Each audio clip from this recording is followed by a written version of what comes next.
Hello friends, हमारा next topic है hydro energy. Hydro energy किसे बोलते हैं?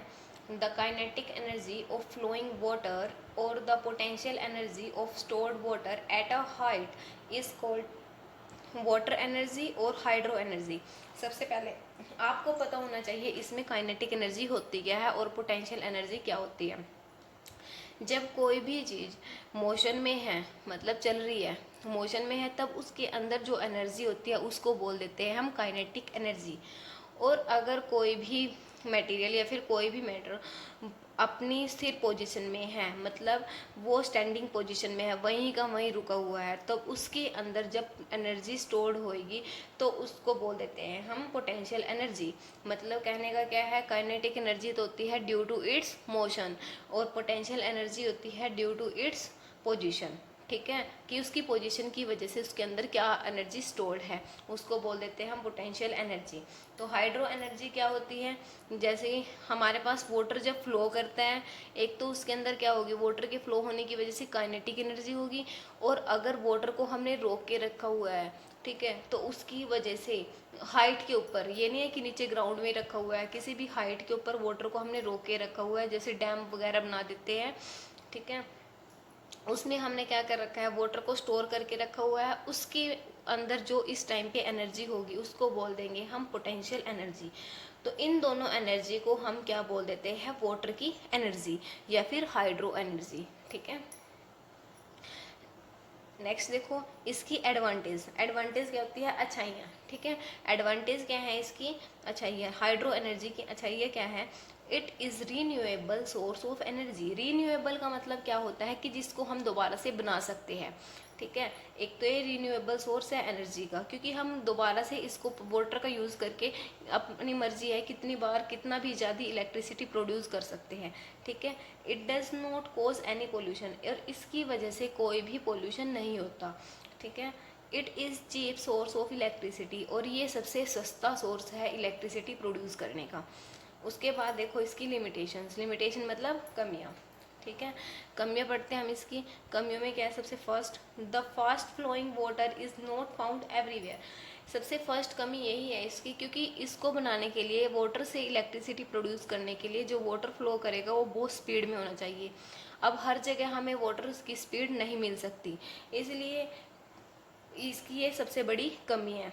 सेकंड कमी क्या है इसकी? Useful work can be performed only at the site where flowing water is available और where water wheel is installed. और सबसे बड़ी बात यह है कि हम इसमें इलेक्ट्रिसिटी तभी प्रोड्यूस कर सकते हैं जहाँ पे कोई साइट तैयार की हुई हो, मतलब जहाँ पे बड़ी बड़ी मशीनें लगती हैं, वहाँ पे डैम वगैरह बनाए जाते हैं, पूरा स्ट्रक्चर तैयार किया जाता है, उसके बाद ही हम इसमें एनर्जी को, इलेक्ट्रिसिटी को प्रोड्यूस कर सकते हैं। ऐसे नहीं है नॉर्मल कहीं भी कर ले। ठीक है, तो सेकंड लिमिटेशन इसकी ये है। उसके बाद देखो नेक्स्ट टॉपिक इसके अंदर ही, नेक्स्ट हमारा है hydro power plant. Hydro power plant, इससे ही हाइड्रो एनर्जी, इसमें हम क्या बनाएंगे, हाइड्रो इलेक्ट्रिसिटी, इलेक्ट्रिसिटी प्रोड्यूस करके दिखाएंगे। जैसे अब जो टॉपिक हमने पढ़ा हाइड्रो इलेक्ट्रिसिटी हम प्रोड्यूस करेंगे, इसके अंदर हमने पढ़ा वाटर एनर्जी या फिर हाइड्रो एनर्जी पढ़ी। ठीक है, एनर्जी तैयार करनी है, मतलब इलेक्ट्रिसिटी तैयार करेंगे हाइड्रो पावर प्लांट का यूज़ करके या फिर हाइड्रो इलेक्ट्रिक पावर बनाएंगे। ठीक है, तो इसके लिए सबसे पहले ये स्ट्रक्चर इसका गिवन है।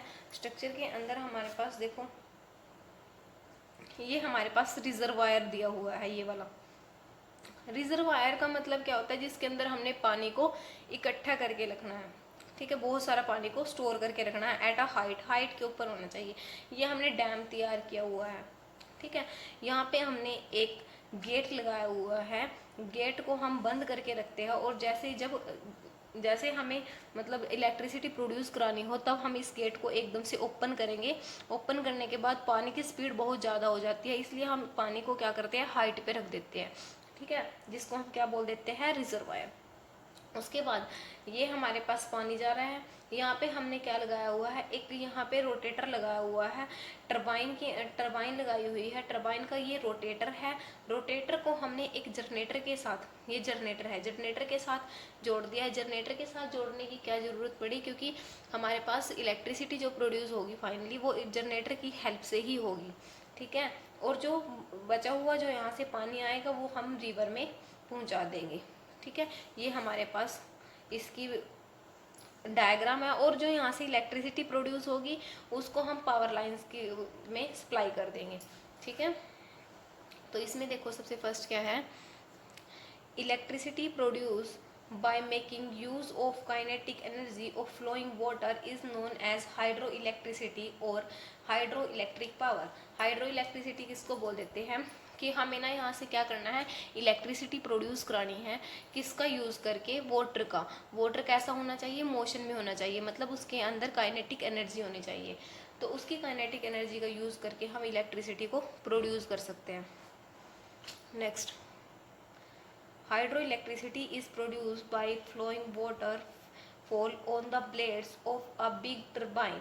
इसमें क्या होता है, हाइड्रो इलेक्ट्रिसिटी कैसे प्रोड्यूस करते हैं हम, इसमें मैंने बताया था अभी रिजर्वायर के हम अंदर हम वाटर को स्टोर करके रखते हैं कुछ हाइट के ऊपर, और जब हमें इलेक्ट्रिसिटी बनानी हो तब हम इस गेट को ओपन कर देते हैं।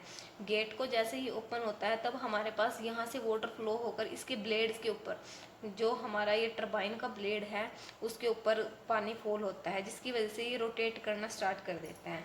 यही बताया हुआ है इसमें। ठीक है, नेक्स्ट देखो, the rotor of turbine is connected to the dynamo और अल्टरनेटर ऑफ जनरेटर। उसके बाद जो रोटर है हमारे पास, ये रोटर है वो कनेक्टेड होता है डायनामो के साथ या फिर अल्टरनेटर के साथ। किसके अल्टरनेटर के साथ, जनरेटर के। ये जनरेटर है, जनरेटर का ये है डायनामो या फिर अल्टरनेटर। ठीक है, रोटेशन होती है अब उसकी, अब इसके घूमने की बाद, इसकी रोटेशन के बाद इसकी रोटेशन स्टार्ट हो जाती है। Rotation of alternator produce electricity.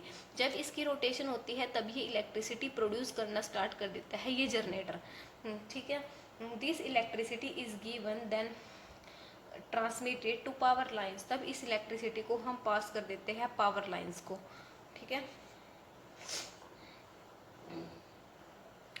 Next देखो हमारे पास क्या है, in hydro power plant. Hydro power plant में क्या होता है, the potential energy of water stored in dam is converted into kinetic energy of turbine which finally gets converted into electrical energy. इस पावर प्लांट के अंदर हुआ क्या, सबसे पहले वाटर था स्टोर था मतलब एक जगह खड़ा हुआ था। अब जो इसके अंदर एनर्जी स्टोर होगी ड्यू टू इट्स पोजीशन, वो कौन सी एनर्जी होगी, पोटेंशियल एनर्जी। उसके बाद वाटर फ्लो करना स्टार्ट किया, वाटर के फ्लो की वजह से जो एनर्जी होगी वो होगी काइनेटिक एनर्जी। तो इसमें क्या हुआ है देखो, जो हमारी पोटेंशियल एनर्जी है वो कन्वर्ट हुई है काइनेटिक एनर्जी के अंदर। ठीक है, और उसके बाद काइनेटिक एनर्जी बनने के बाद हमारे पास इलेक्ट्रिसिटी प्रोड्यूस हुई है, बाद में कन्वर्ट हो गई इलेक्ट्रिकल एनर्जी के अंदर। इसके कुछ स्टेप्स दिए हुए हैं, वो है potential energy of water in dam. सबसे पहले हमारे पास क्या था, पोटेंशियल एनर्जी थी डैम की। ठीक है, सबसे पहले तो वाटर एक जगह पे स्टोर था, उसके बाद फ्लो करना स्टार्ट किया, उसके अंदर क्या आ गई, kinetic energy. Kinetic energy of flowing water, kinetic energy आई। काइनेटिक एनर्जी के बाद हमारे पास क्या हुआ, टरबाइन रोटेट करनी स्टार्ट करी, मतलब अब काइनेटिक एनर्जी किसकी आ गई, टरबाइन की। टरबाइन के रोटेट करने की वजह से हमारे पास इलेक्ट्रिकल एनर्जी प्रोड्यूस हो जाती है। ठीक है, ये था हमारा हाइड्रो पावर प्लांट की वर्किंग। ठीक है, thanks for watching the video.